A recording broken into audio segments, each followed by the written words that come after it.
Olá, bom dia, sejam todos muito bem-vindos. Começa agora Celtic em Foco, o programa da saúde e da qualidade de vida do trabalhador e do empresário dentro e fora do ambiente de trabalho. O Celtic em Foco é uma produção da Celtic, a consultoria que revolucionou o conceito de gestão em benefícios. Quer conhecer mais? Acesse www.celticsvp.com.br. Hoje ao meu lado aqui a Mayara para receber as suas perguntas, para receber as suas sugestões, as suas dúvidas, as suas críticas. Mayara, bom dia, seja bem-vinda. Bom dia, Balista. E hoje no nosso programa, além de um excelente profissional, um grande amigo já da casa, um grande amigo pessoal meu, o Dr. José Braz Filho, nós estamos recebendo aqui, membro titular da Sociedade Brasileira de Urologia, e hoje a gente vai fazer um bate-papo aqui sobre hormônios masculinos. Dr. Braz, bom dia, seja muito bem-vindo mais uma vez. Muito obrigado pelo convite. E aproveitando também, eu gostaria de divulgar uma vez mais para todos, em conjunto com o Dr. Braz, a gente montou essa cartilha sobre a saúde integral do homem, que está disponível no site da Celtic para todo mundo poder acessar, baixar, poder passar isso para todos os funcionários, para todo mundo que tiver interesse no assunto, tá?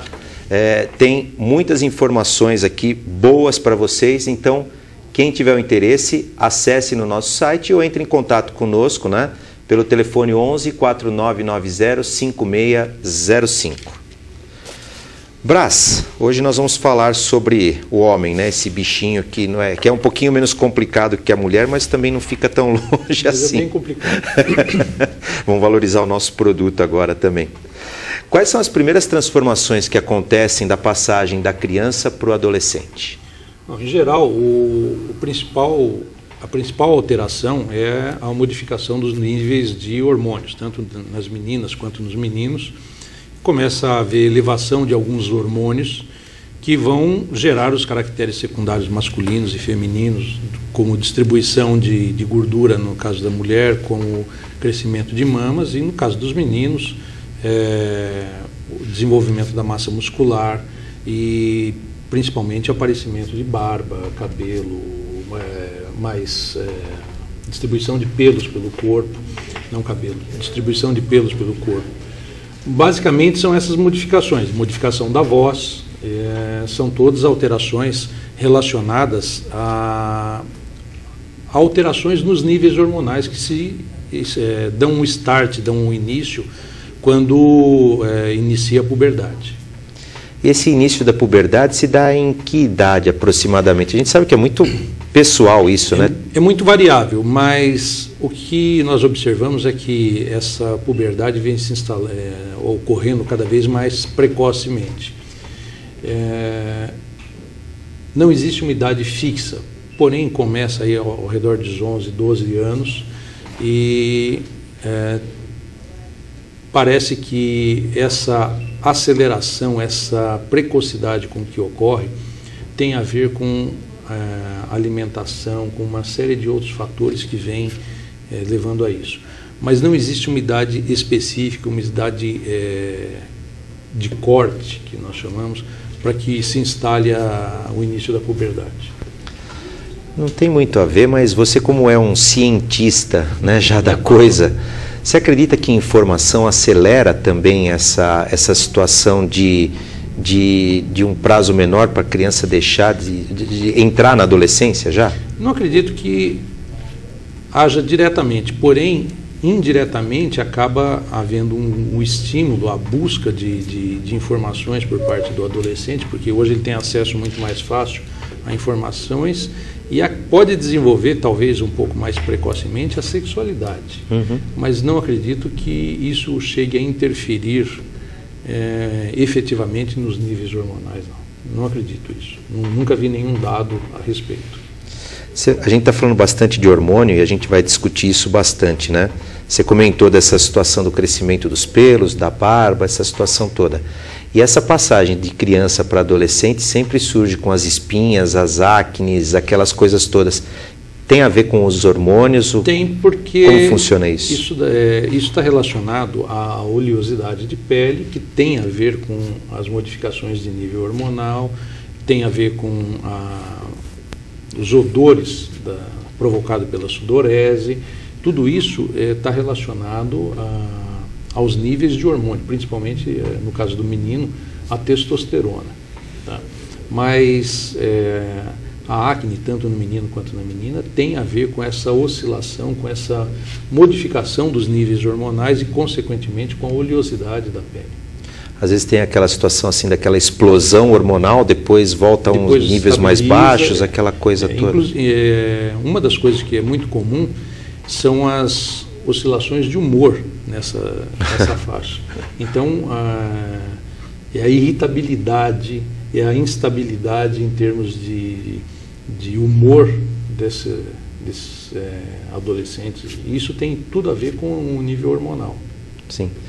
E com essas mudanças hormonais, automaticamente também o crescimento da idade já começa a falar sobre sexualidade, já começa a entrar num campo que é inevitável, né? Vamos chamar assim. Hoje, com a informação muito mais fácil, esse tipo de estímulo se torna muito mais precoce. Ele se torna muito mais precoce. Então, a informação está muito mais fácil. Entra na internet e tem toda a informação que ele quiser. Sim. E é uma coisa difícil de ser bloqueada, uma coisa difícil de ser vigiada. Uhum. Porque o acesso é muito fácil. Você acessa até do telefone, ele acessa. Sim. Então, se torna muito mais fácil. E em sites gerais, assim, né? Às Exatamente. vezes você abre não é um site básicos, específico nem nada. Um site geral. Vai ter informação. Já leva a informação. Você digita uma palavra lá, amor de mãe, e vem um monte de informação que não tem nada a ver com aquilo.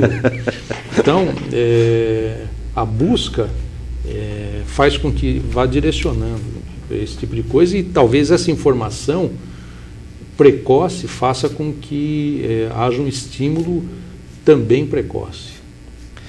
E como é que os pais têm que tratar isso, Brás? Como você já passou nessa situação como pai, como profissional, como tudo, porque são algumas situações complicadas, né? Porque queira ou não queira, o menino já começa a ter o desejo sexual, que ele não entende ainda como é que funciona, começa a ter as alterações do corpo. Como é que a gente pode passar alguma orientação para os pais para tratar disso com os filhos?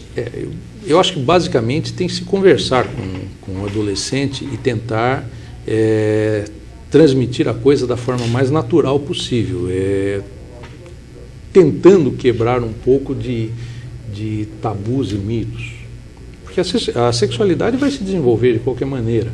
Agora, uma coisa difícil por causa do nosso tipo de sociedade, do nosso tipo de educação, é de passar isso para as crianças, porque existe sempre aquele tabu do que pode ser dito, o que não pode ser dito, quando deve ser dito. Então, esse tipo de problema é o mais difícil de resolver, é quando falar e o que falar. Porém, eu acho que a principal situação é orientar bem para que quando comece a ter a atividade sexual, a vida sexual ativa, não venha, primeiro, ter uma gravidez indesejada e não adquirir nenhuma doença sexualmente transmissível, porque dependendo do tipo de doença vai arrastar isso aí o resto da vida. Por exemplo, uma criança, um adolescente aí que tem o primeiro contato sexual e tem a infelicidade de adquirir o HPV, pode arrastar durante anos isso daí para que seja tratado. Eu acho legal até você citar esse tipo de assunto, porque assim, quando se fala em sexualidade, de apresentar alguma coisa, tanto para o homem quanto para a mulher, para o jovem, né? A única preocupação que normalmente recorre à cabeça dos pais é a gravidez. E se deixa de lado, como você falou, uma doença como o HPV, uma doença, entre aspas, básica como uma gonorreia, né? Ou até o HIV mesmo, né? HIV. O que a gente sempre menciona é o seguinte: se pegar sífilis, uma gonorreia, um HPV, nós conseguimos tratar. Se pegar um HIV, nós vamos conseguir controlar, não vamos conseguir tratar. Então, isso é uma coisa que tem que ter em mente. Hoje está voltando a crescer os índices de contaminação por HPV, porque parece que aquela fase de tomar cuidado foi deixada um pouco de lado. Então, existe uma curva ascendente da incidência de HPV. Apesar da doença estar hoje mais fácil de controlar com os coquetéis, existe um aumento da incidência. E isso talvez seja por falta de cuidados. Acabou caindo numa rotina e o pessoal já começou a achar que era mais uma doençazinha, uma gripinha. A ponto de paciente falar, não, mas agora tem tratamento. Não, não tem tratamento. O tratamento é para manter uma certa estabilidade, mas não trata. A pessoa continua portadora. Isso é legal, porque a gente percebe assim, quando os cientistas lutam para buscar uma cura. A partir do momento que eles começam a achar um caminho para a cura, o pessoal acha assim, como eles já têm alguma coisa nesse sentido, eu posso deixar todos os meus cuidados de lado, como por exemplo a pílula do dia seguinte, né, que era para ser assim uma coisa esporádica, se tornou uma, né, se tornou uma rotina nesse sentido. E o pessoal tem essa mania, né, tem essa tendência de achar que virou normal e deixa de lado essa situação. A prevenção. A prevenção. A prevenção. Que uma vez adquirido.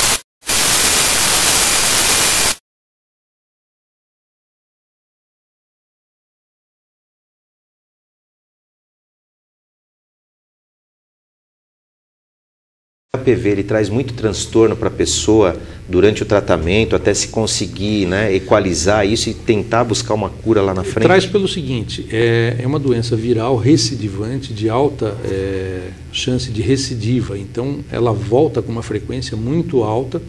Muitas vezes o indivíduo tem necessidade de submeter a várias eletrocauterizações ou criocauterizações dessas lesões. Um processo doloroso, um processo que durante o período em que o indivíduo está tratando, ele não pode ter atividade sexual sem camisinha e depois ele tem que se manter usando camisinha também por um período prolongado, porque ele continua transmissor.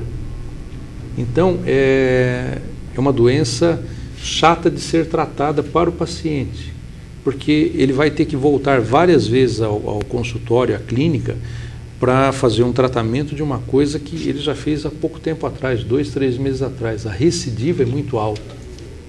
Quer dizer, o simples fato de não usar um preservativo numa relação arriscada, vamos chamar assim, ou não, ou até não arriscada, pode causar esse transtorno todo e esse tempo todo para essa cura. Deixa-se uma coisa tão simples do lado para depois ficar alguns anos cuidando disso daí.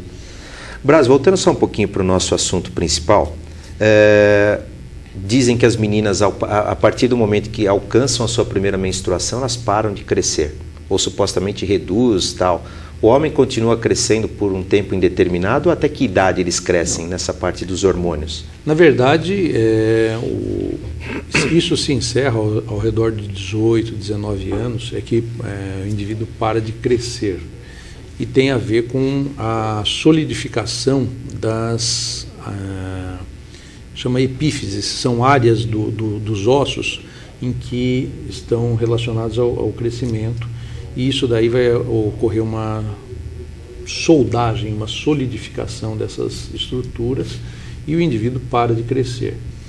Isso é um pouco variável, vai em torno de 17, 18 anos, e tem a ver também com nível hormonal, tem a ver com nível nutricional prévio, tem uma série de fatores, tipo de atividade física que o indivíduo exercia antes, mas ao redor de 18 anos para de crescer. Alguns vão até um pouquinho mais, mas em geral até os 18 anos. Dá sempre uma crescidinha a mais ainda. Depois começa a encolher, né? Começa a ficar velho, começa a encolher. Começa o caminho contrário.